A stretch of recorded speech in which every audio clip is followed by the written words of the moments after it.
What do Donald Trump, Marine Le Pen, and Jeremy Corbyn all have in common? Despite their differences, each leader at some point in their lives has been called a populist. We're told that populism is on the rise in Europe, with the emergence of Italy's Five-Star Movement, Greece's Golden Dawn Party, and the rise of Hungary's Fidesz Party, whom we talked about in episode 3.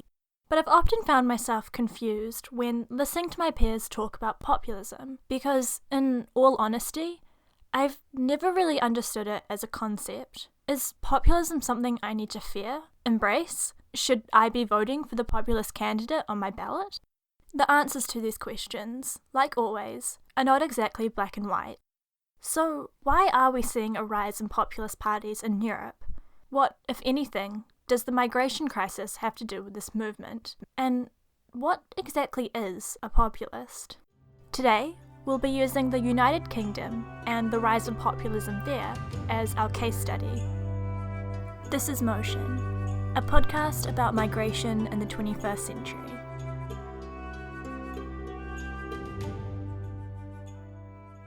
In political science, populism is the concept that society is separated into two groups, the people and the corrupt elite. Populist radical right combines three different features, and those together constitute the core ideology of this group of parties. That's Professor Kasmuda, the author of Populism, A Very Short Introduction, and The Far Right America. I was lucky enough to hear him speak in Hungary at Central European University, where he presented a talk titled From the Margins to the Mainstream, The Transformation of the Radical Right. So, according to Professor Muda, populist radical right groups have three characteristics. The first is nativism. Simply stated, nativism is a combination of xenophobia and of nationalism. It wants a monocultural nation state. And it's best captured in the infamous German slogan of the early 90s, which was Deutschland den Deutschen, Ausländer aus. Germany for the Germans, foreigners out. That is the core of nativism. It's based on a fear of aliens, of non-natives, but the alien is not only a person, it's also a fear of alien values. The second part is authoritarianism. The idea is that order is the prime responsibility of the state. Chaos is the worst, and it's the natural state of humankind, and the state should be reasonably draconian, have very strict laws and enforce them very strictly. Finally, we have the P word. Populism I define as, also in ideological terms, where society is considered to be constituted of two groups, the pure people versus the corrupt elite, and where politics should be in line with what they think is the general will of the people. Now, in this talk, Professor Muda was describing the radical right, not populism as a whole. Populist parties can be found anywhere on the political spectrum. Bernie Sanders, a US Democratic nominee hopeful back in 2016, has been labelled a populist. But today, most successful populist politicians are found on the right, particularly the radical right, according to Professor Muda. But in general, populists claim to speak for the masses. They seek to appeal to ordinary people who feel like their concerns have been ignored by the elite. The elite, as they are so called, comprise of the political, economic, and media establishment. And they are accused by populists of placing their interests above the interests of the people they govern. Now, this all sounds pretty good to me. As a voting citizen of my country, I like the idea of electing someone who is looking out for my interests. Someone who, instead of listening to big banks and big corporations, listens to my needs and puts me first. Someone who is there to serve me. So, where exactly does the issue with populism lie?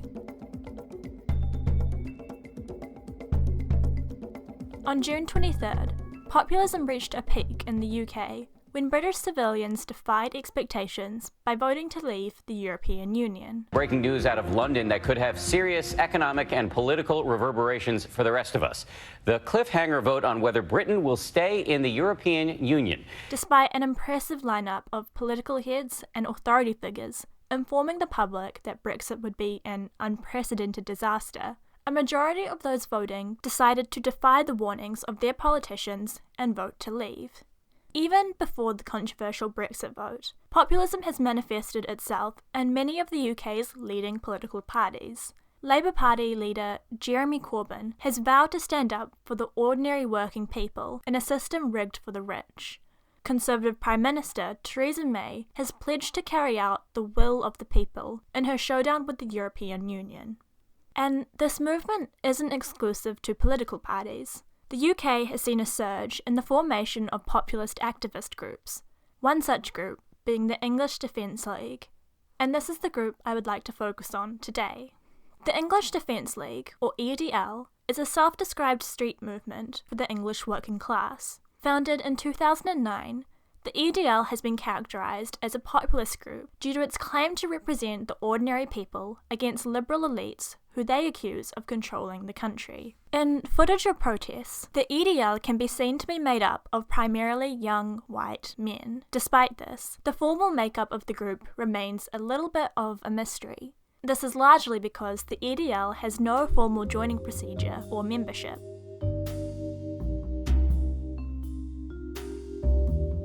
To understand the English Defence League's politics, I sat down with the EDL's mission summary, which is readily available on their website. The document comprises of 6 key points, each of which it goes into detail to explain. Reflected in the EDL's mission summary are a number of common populist views. Section 5 reads as such: The English Defence League reflects English tradition. We are proud of England's culture. We expect migrants in the UK to live in harmony with England. We refuse to tolerate the intolerant. We support our armed forces.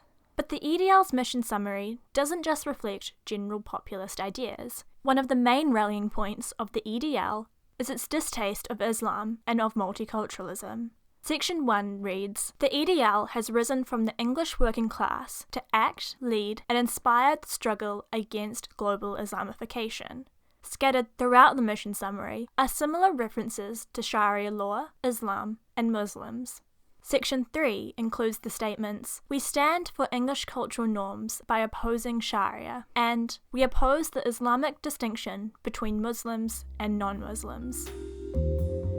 Now, it's all well and good to read the written statements of a group online, but I knew that I wasn't getting a full understanding of the EDL movement.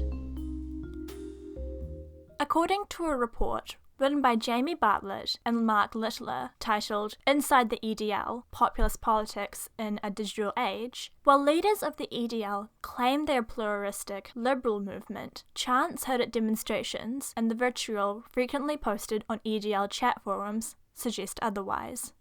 I realised the only way I could really get my head around the whole thing was to talk to the EDL directly. But when the EDL stopped replying to my emails, I found myself at a loss as to how to contact them.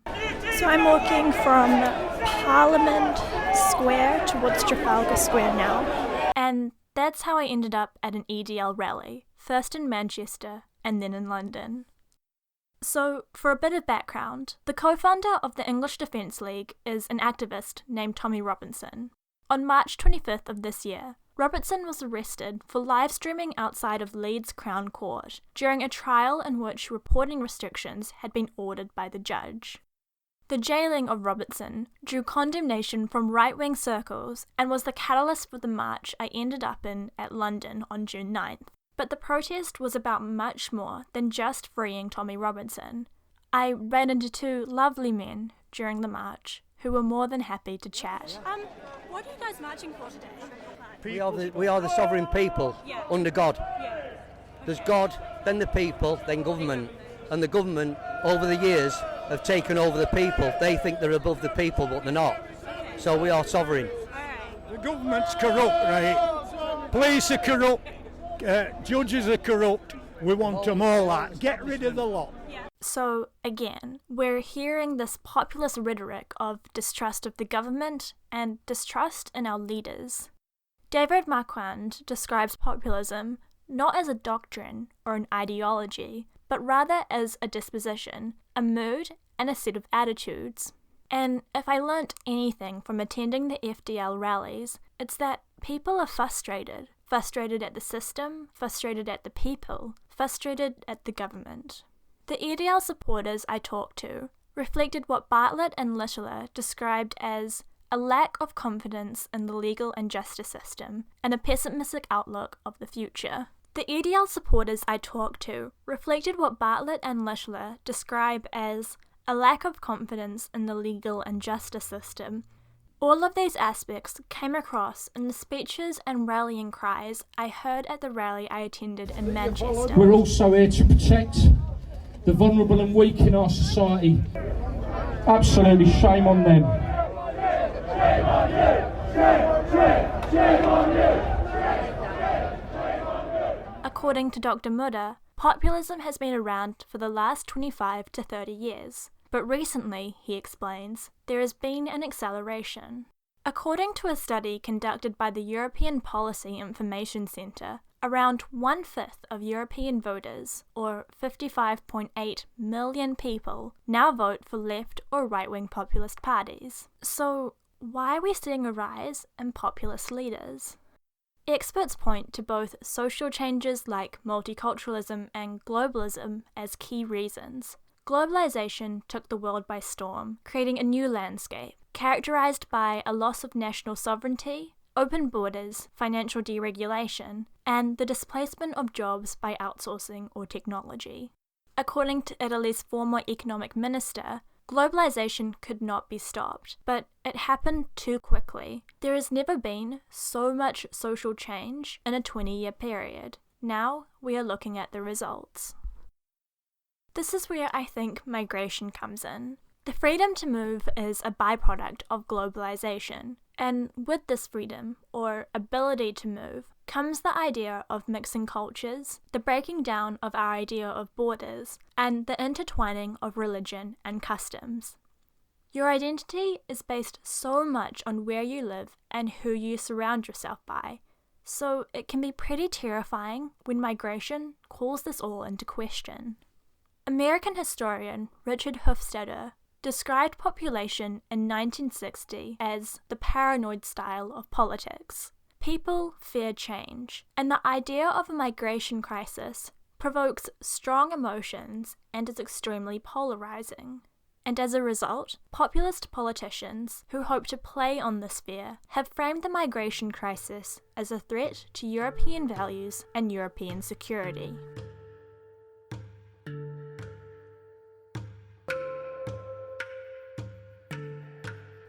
All of this talk about migration seems to have dragged us way off course from our original definition of populism. In its original form, populism is an ideology that argues that politics should be an expression of the general rule of the people. This is where I think migration slots into the populist rhetoric. Populism is the fundamental idea of an us and them culture, us the people, and them the elite. But somewhere along the way, those who are different from the mass us, those who don't look like us, don't share our religious or cultural values, became lumped in with what we define as them. In a rally in Manchester, I passed a man with a shirt that said infidel, written in both English and Arabic. When I asked him why it was written in both languages, he said, so that they can read it too. I think this truly encapsulates the us and them culture populism thrives on. Is it any wonder that the leading chant at the rally in Manchester was, whose streets? Our streets. We've had enough. We've had enough. This is our country. We've had enough.